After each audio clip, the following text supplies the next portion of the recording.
सुतं सो कविनाशकारकम्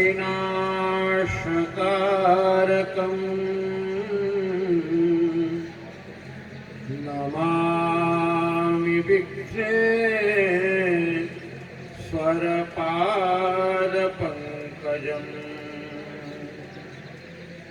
नमामि विघ्नेश्वरपादपङ्कजम्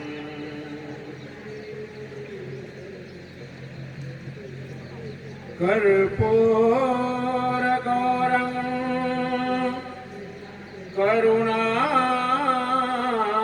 करुणावतारं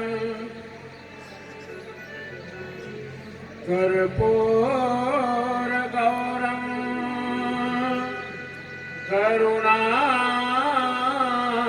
करुणावतारं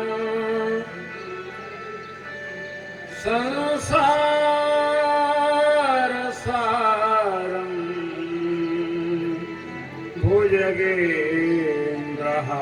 भुजगेन्द्रहारं सदा वसन्तं हृदयारविन्दे भवं भवानी सहितं नमामि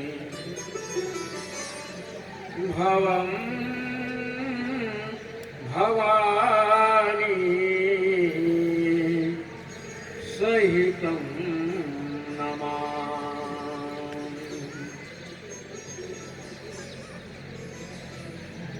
ध्याये नित्यं महेशं रजतगिरिनिभं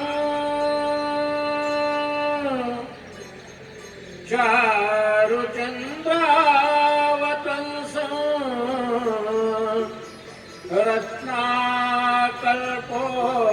रत्नाकल्पोज्ज्वलाङ्गं परशुमृगवरा भीतिहस्तं प्रसन्नम्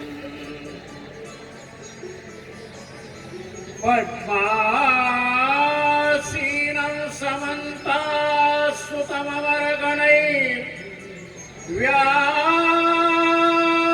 व्याघ्रकृतिं वसानं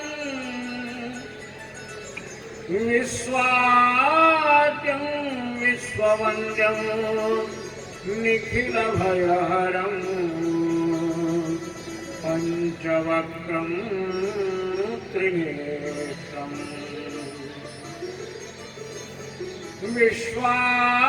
विश्वाद्यं विश्ववन्द्यं निखिलभयहरं पञ्चवक्त्रं त्रिनेत्रम् यो धत्ते भुवनानि सत्त्वगुणवान्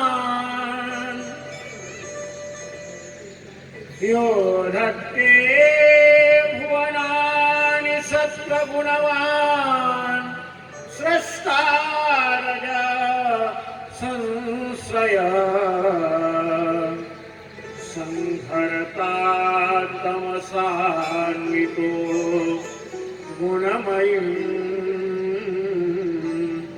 मायामती च स्थिता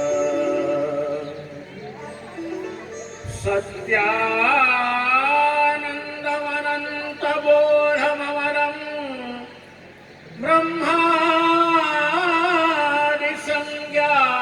ब्रह्मादिसंज्ञास्पदम् नित्यं सत्त्वसमन्वितं शिवपरं बोधं परं धीमहि सत्यं शिवं धीमहि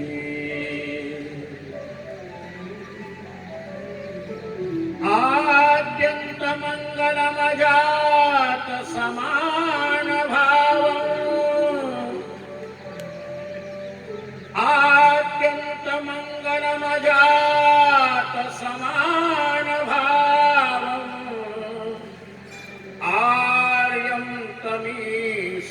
जरा मरमात्मदेवम्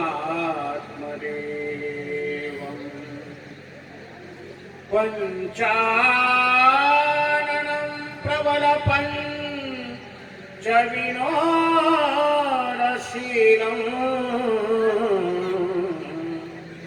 संभावये मनसि शङ्करमम्बिकेशम्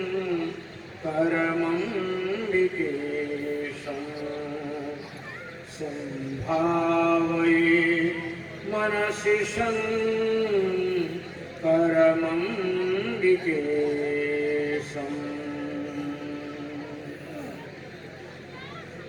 बोलो गजानन भगवान की, सदानन भगवान की, गंगा मैया की, शंकर भगवान की, जगज्जननी दुर्गा मैया की, लक्ष्मी नारायण भगवान की, सूर्य नारायण भगवान की, बांके बिहारी लाल की, यज्ञ भगवान की,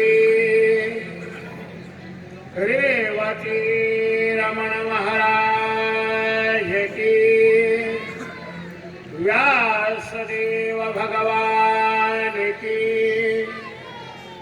सूत जी महाराज की, सद्गुरुदेव भगवान की, सत्य सनातन धर्म की। ओम नमः पार्वती पते हर हर महादेव।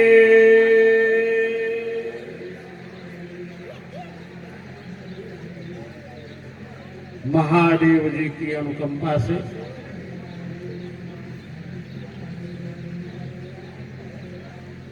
शिव महापुराण की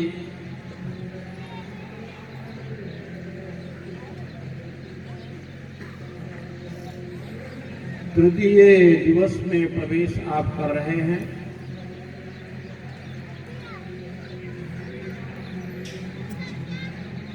रेवती रमण महाराज की अनुकंपा से बड़ा ही सुंदर यहाँ यज्ञ संपन्न हो रहा है और यज्ञ भूमि पर महादेव का अभिषेक चल रहा है।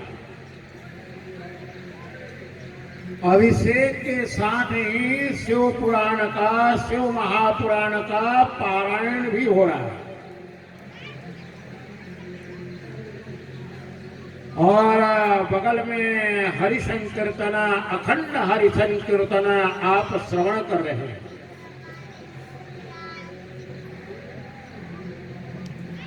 भगवान की जब महती अनुकंपा होती है तब शिव महापुराण की कथा का श्रवण करने का सौभाग्य मिलता है।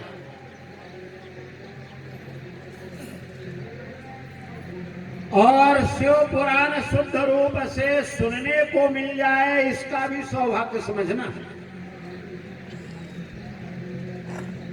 नहीं तो बड़े बड़े वक्ता हैं शिव पुराण के नाम पर कुछ और ही सुनाते हैं। कभी टीवी के ऊपर सुन लेना, नाम तो वहां पर शिव महापुराण का लिखा रहता है लेकिन शिव पुराण की कोई कथा नहीं होती।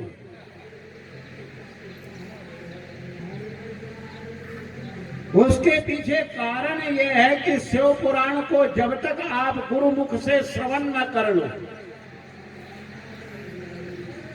और जब तक आचार्य परंपरा से उसका पठन पाठन और गहरा रहस्य न समझ लो तब तक शिव पुराण की कथा करने का अधिकार नहीं है। ये आज जो मुख से वाणी निकल रही है, 12 साल गुरुदेव के पैर को दबाया है, ऐसे नहीं।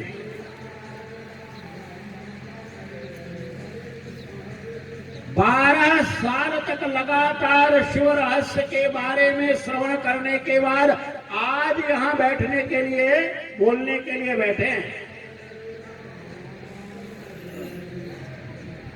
आजकल तो लोग ये समझते हैं गीता प्रेस गोरखपुर वाली किताब उठाओ, पढ़ लो और कथा हो जाएगी।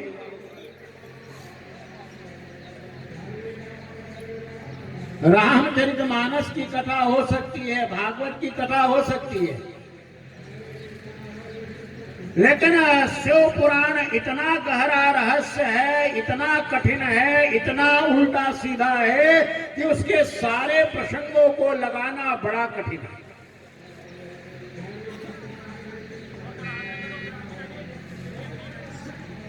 आपका बड़ा सौभाग्य है कि आप शुद्ध रूप से शिव पुराण का श्रवण कर रहे हैं,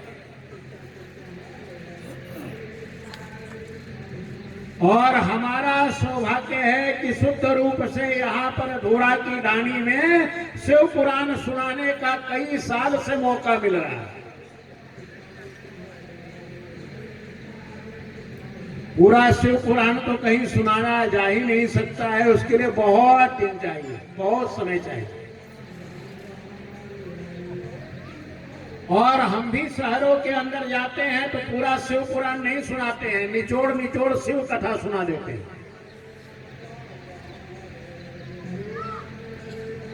आपने कल बड़ा सुंदर प्रसंग सुना भगवान शंकर के शिवलिंग की उत्पत्ति के बारे में,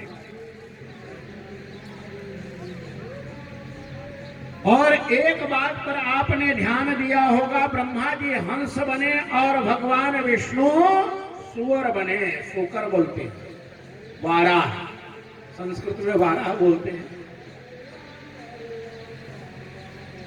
ब्रह्मा जी कहां गए? ऊपर। थोड़ा ध्यान तो आना चाहिए कि क्या सुना। ब्रह्मा जी गए ऊपर और विष्णु भगवान गए नीचे।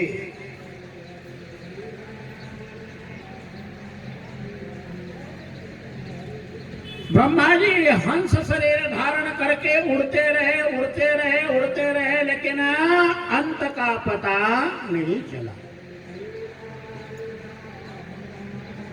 विष्णु भगवान वाराह शरीर, वाराह तनु धारण करके और खोद करके अंदर जाते रहे, लेकिन आदि का पता नहीं चला।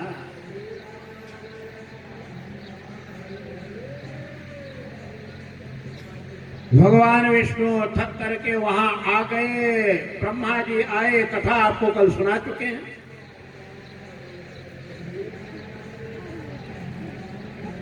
अब ये थोड़ा सा विचार करो कि परमात्मा का स्वरूप कैसा होता है,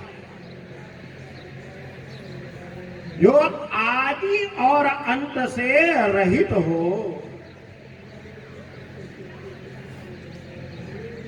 सत्य चित्त आनंद स्वरूप परमात्मा है। इसलिए न कभी उसका प्रारंभ हुआ और न कभी उसका अंत होगा। दुनिया में जितनी चीजें पैदा होती है उनका आदि होता है, और जिनका आदि होता है उनका अंत होता है।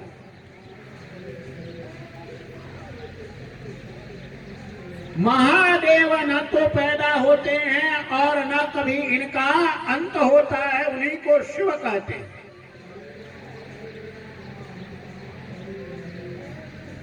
ब्रह्मा इतना विवेकवान होकर के और विचार नहीं करके और ढूंढने लगे अंत का पता लगाएंगे। विष्णु इतना व्यापक होकर के वाराह शरीर में करके और आदि का पता लगाने के लिए चल पड़े। दोनों 2 मिनट के लिए बैठते और विचार करते कि अरे परमात्मा का कहीं आदि और अंत नहीं।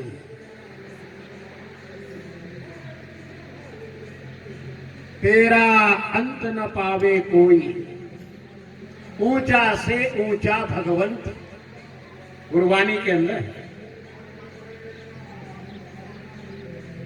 जिसका भी अंत होता है, आदि होता है, उसे संसार कहते हैं। और जिसका ना आदि होता है और ना अंत होता है, उसे परमेश्वर कहते हैं। आत्मा का भी ना आदि है और ना अंत है, इसलिए ये परमेश्वर का अंश है। शरीर माता पिता से उत्पन्न होता है, अन्न को खा करके बढ़ता है और एक दिन शरीर जरा जीर्ण हो करके और यहाँ पर इसी मिट्टी में मिल जाता है। यो उपजा सो विनाश्य, जो भी यहाँ पैदा होता है उसका स्वभाव है एक न एक दिन वह नष्ट होगा। ये मत सोचना कि कल्प कल्पांतर रहने वाले नष्ट न होंगे। एक कल्प में होंगे, 2 कल्प में होंगे, 5 कल्प में होंगे, 100 कल्प में होंगे, लेकिन अंत में मरना पड़ेगा।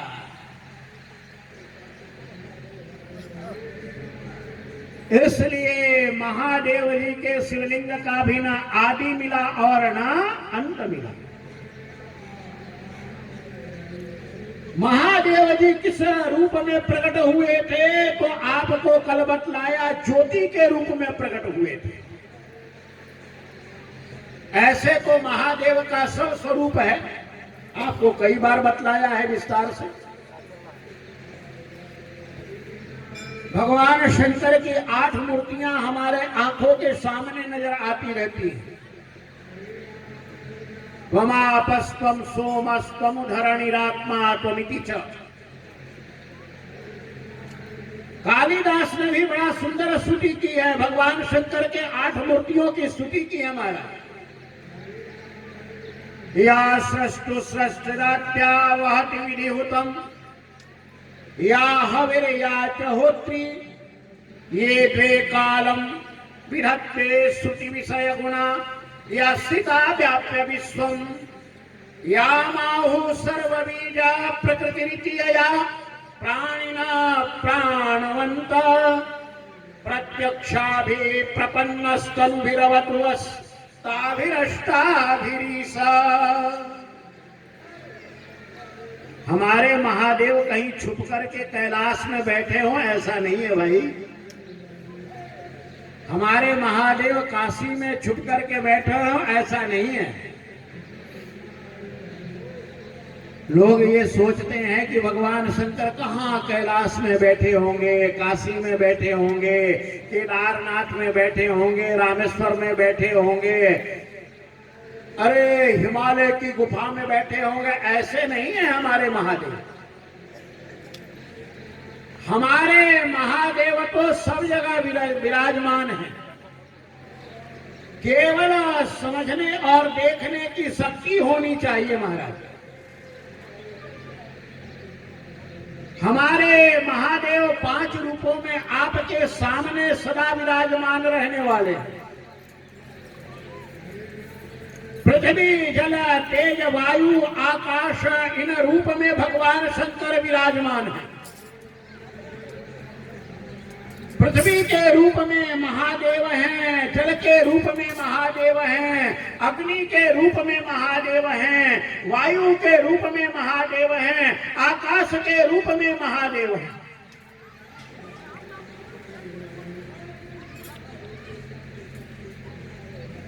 भगवान शंकर 5 रूपों में सदा ही विराजमान है। ऊपर आ जाओ बाबा जी, इधर आ जाओ। महात्मा को हमारे राजस्थान में बहुत सम्मान है, और फक्कड़ तो शंकर के रूप होते हैं, और आप तो झांझ लेके बस महादेव, हर हर महादेव। ये हमारे शंकर का, भगवान शंकर का बड़ा आभूषण। जब महात्मा लोग इकट्ठे होते हैं ना, तो झांझ बजा करके क्या कीर्तन करते हैं। अब तो कुंभ लगा हुआ है, महाकुंभ है हरिद्वार के अंदर। महादेव हमारे 5 रूपों में हमारे सामने हैं। पृथ्वी जल तेज वायु आकाश, इसलिए यह मत समझना कभी कि महादेव कहीं छुपे पड़े हैं, दिखाई नहीं पड़ते हैं। हमारे भगवान आंख से दिखलाई पड़ते हैं। जो उनका सत-चित आनंद स्वरूप है वह विचार करने पर पता चलता है। भगवान शंकर का जो सगुण साकार रूप है वह आपके आंख के सामने है। अरे वही दया करके पृथ्वी से अन्न उत्पन्न करते हैं। ये पृथ्वी में जो बीज डालते हो, ये बीज हजार हजार लाख लाख गुना होकर के अन्न के रूप में परिवर्तित होता है। ये कौन करता है? भगवान शंकर ही जल बन करके उसका पालन करते हैं। भगवान शंकर ही अग्नि बन करके उसका पोषण करते हैं। भगवान शंकर ही वायु बन करके उसमें प्राणन शक्ति करते हैं। और भगवान शंकर ही आकाश बन करके अवकाश लेते हैं। एक दूसरे से दोनों बड़े हैं।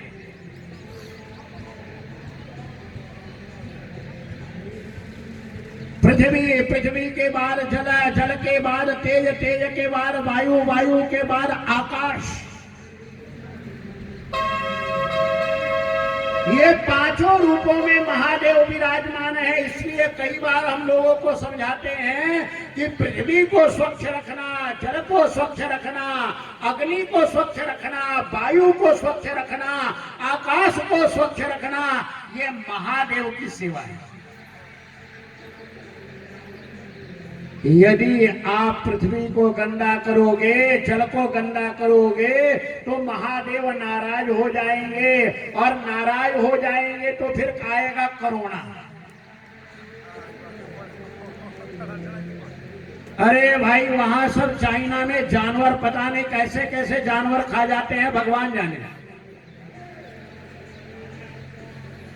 एक बार तो नाम लेने लायक भी नहीं है। कोई ऐसा जानवर नहीं जो खा नहीं जाते। वो चमगादड़ खा जाते हैं। राम राम। कुत्ता खा जाए, गधा खा जाए, लोमड़ी